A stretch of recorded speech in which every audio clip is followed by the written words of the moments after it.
Buenos días, jóvenes señoritas. Nuevamente encontrándonos por este medio para nuevamente empezar con otro tema.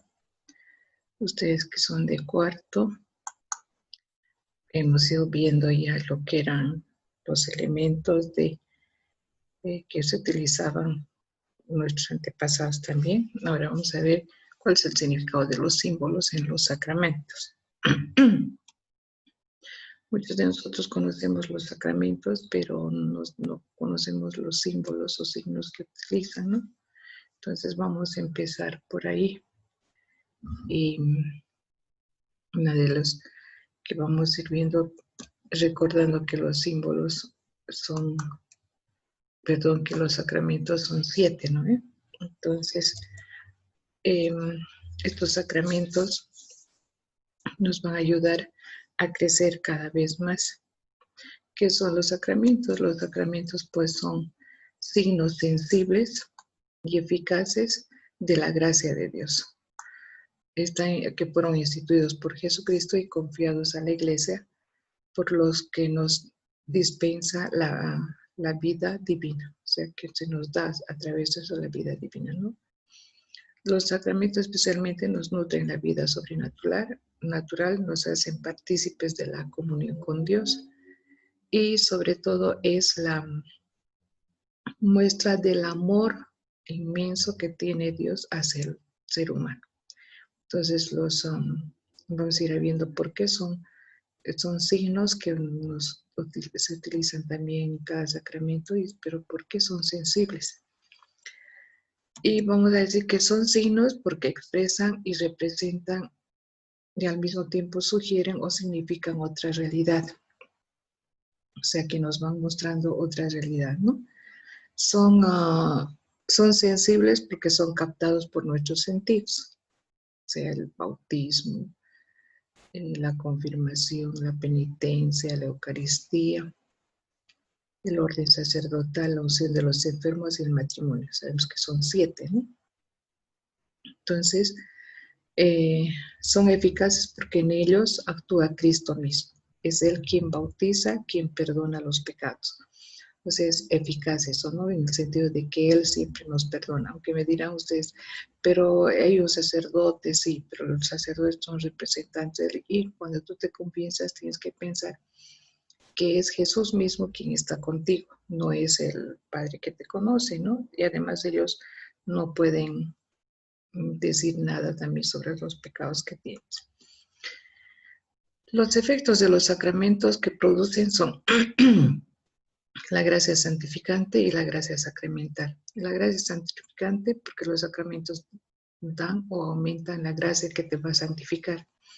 Sabemos que todos nosotros hemos nacido para ser santos, ¿no? O sea, desde el bautismo nos dice Jesús que Dios nos dice que podemos ser santos. Pero cuando uno llega a ser santo, cuando practica lo que es y cumple los mandamientos y también es una persona que valora todo lo que tiene, ¿verdad? También es una gracia sacramental porque es un derecho a recibir de Dios en el momento oportuno. O sea que tú recibes el sacramento en el momento que tú veas conveniente, ¿no? Pero realmente hay etapas, hay tiempos.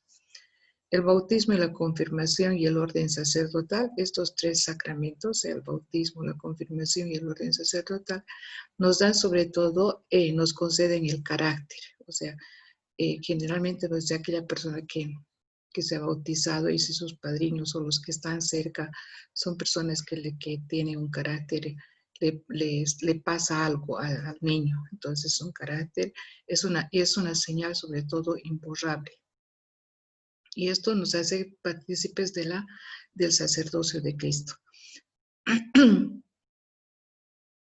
Entonces los sacramentos, vamos a ir viendo ahora los sacramentos y los símbolos que se utilizan, ¿no? Los sacramentos de iniciación, por ejemplo, son entonces el bautismo, la confirmación y la Eucaristía.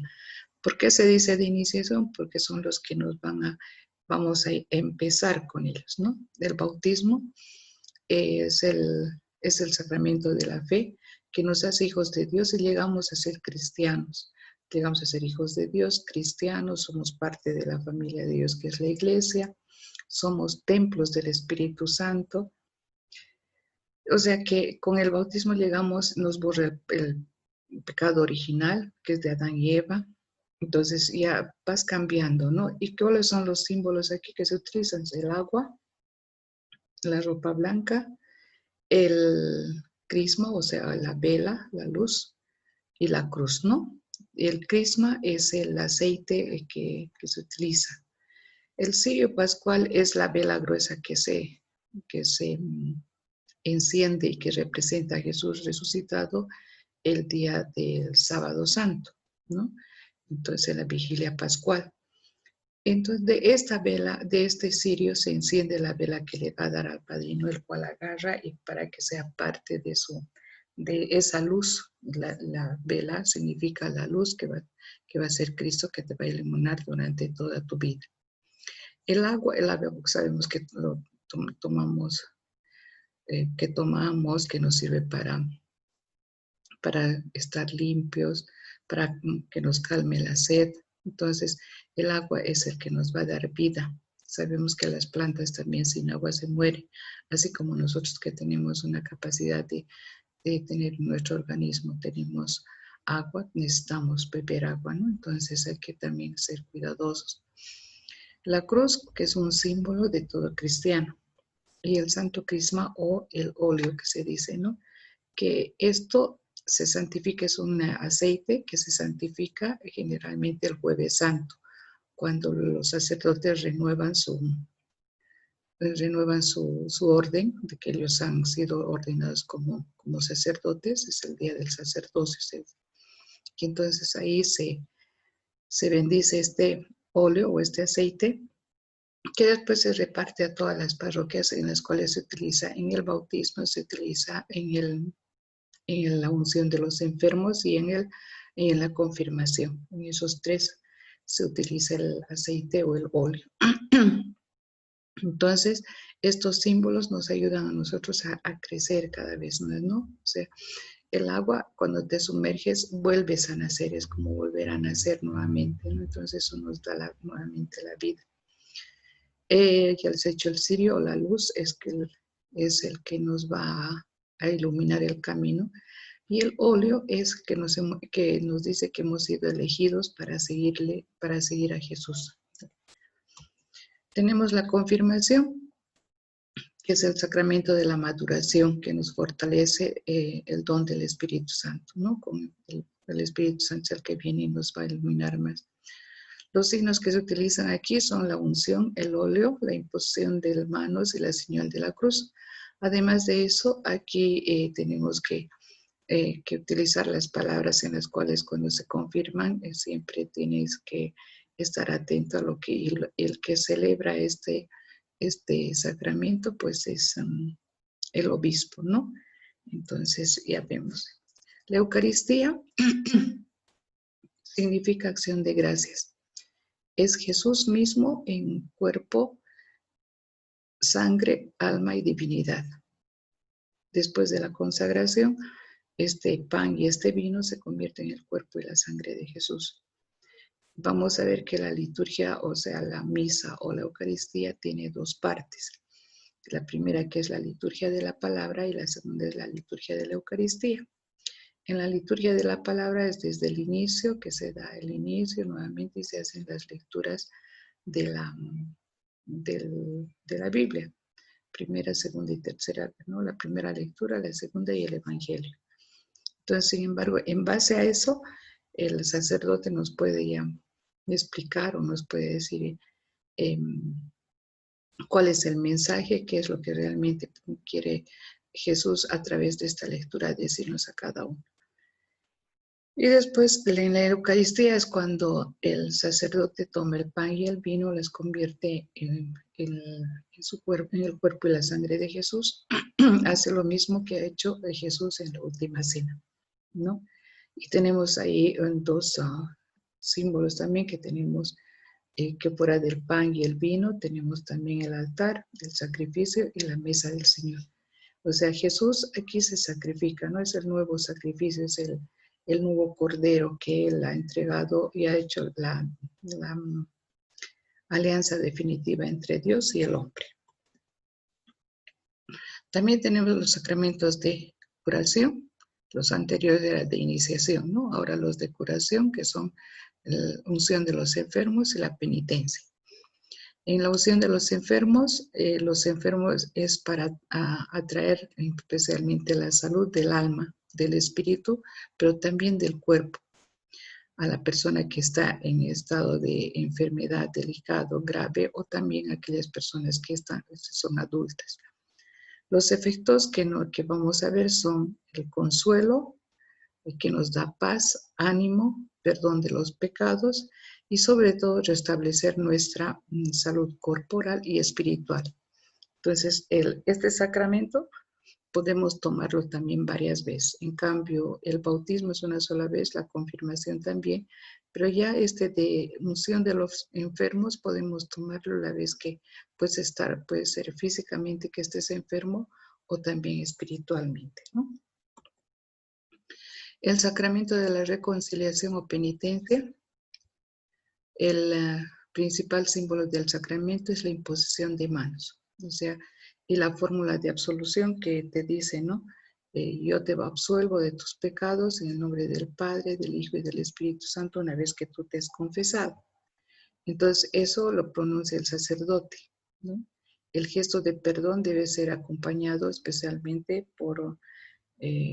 tú tienes que prepararte para hacer este sacramento, entonces tienes que tener un examen de conciencia, dolor de los pecados, propósitos de enmienda, decir los pecados al confesor y cumplir la penitencia. Entonces, por ejemplo, el examen de conciencia es recordar todos los errores que hemos cometido en base a los 10 mandamientos, ¿no? Y los 7 pecados capitales. Entonces, es un examen, es decir, qué pecados has cometido, cuántas veces, cómo lo has hecho, si has pedido disculpas o perdón por lo que has cometido o no. Y el dolor de los pecados quiere decir que primeramente tú tienes que estar arrepentido de haber cometido estos pecados, ¿no? Y tratar de no cometerlos más. Y el propósito de enmienda es cuando tú te pones como decir, no lo vuelvo a hacer o voy a tratar de corregir y voy a enmendar, ¿no? Y sobre todo confesión de boca se dice también cuando tú le dices al sacerdote todos tus pecados. Y lo último sería cumplir la penitencia lo que el sacerdote te da, ¿no? Puede ser un Ave María o que vayas a la persona que has hecho daño, pidas perdón y demás. Ahí tenemos los sacramentos de servicio, que son el orden sacerdotal y el matrimonio. El orden sacerdotal es el que hace a los sacerdotes, a los hombres bautizados, y les da el poder para perdonar los pecados y convertir el pan y el vino en el cuerpo y la sangre de Jesús. Y aquí sobre todo tienen el carácter que tiene de administrar los sacramentos, ¿no? Entonces, el sacerdote que, digamos así, para que podamos entender que se recibe, que ya es sacerdote, pues es una ceremonia donde realizan y el que lo va a consagrar es el obispo. Entonces él ya puede, después de eso ya puede celebrar una misa, puede también ya hacer todos los otros sacramentos, ¿no? Claro que siendo también, antes de llegar a ser sacerdote, pues son diáconos, quiere decir que hay diáconos permanentes y diáconos transitorios. Los transitorios son estos que están estudiando para ser sacerdotes, un tiempo están así ayudando, diáconos el que ayuda en todo. Y después ya cuando ellos son sacerdotes ya pueden celebrar la misa completa, ¿no? Consagrar el pan y el vino. Y los diáconos que son permanentes pueden ser personas inclusive casadas, pero que no pueden consagrar el pan y el vino. Esa parte no pueden hacerlo. Después pueden casar, bautizar, pero siempre, si celebran la misa, es más la celebración de la palabra y llevan las hostias consagradas que el sacerdote ha consagrado, que está en el sagrario, de ahí llevan, y entonces sí pueden dar. Tenemos el matrimonio, que es el sacramento en el cual el hombre y la mujer se unen libremente para toda la vida, con el fin de ayudarse mutuamente, procrear y educar a los hijos. Este sacramento origina un vínculo para toda la vida, no se disuelve jamás. Por eso cuando se casan le dicen, ¿no? Lo que Dios ha unido, el hombre no lo separe. Entonces el matrimonio es hasta terminar, hasta estar viejitos. Hay cuántas personas que han vivido años de casados y la muerte los ha separado, o a veces cuando están jóvenes, ¿no? Entonces, me dirán ustedes, sí, pero en el de civil se vuelven a casar. Sí, el civil es ante las leyes, pero del matrimonio, a pesar que ahora actualmente ya hay la posibilidad de que puedan disolver también el matrimonio de religión, siempre y cuando haya motivos, causas que tenga que presentarse, analizar, y según eso también se puede absorber, deshacer, ¿no? Este matrimonio. Pero para eso se tiene que ver las causas, todo. Eso sería, chicos, y decirles gracias. Cualquier pregunta estaríamos en la clase, ¿no?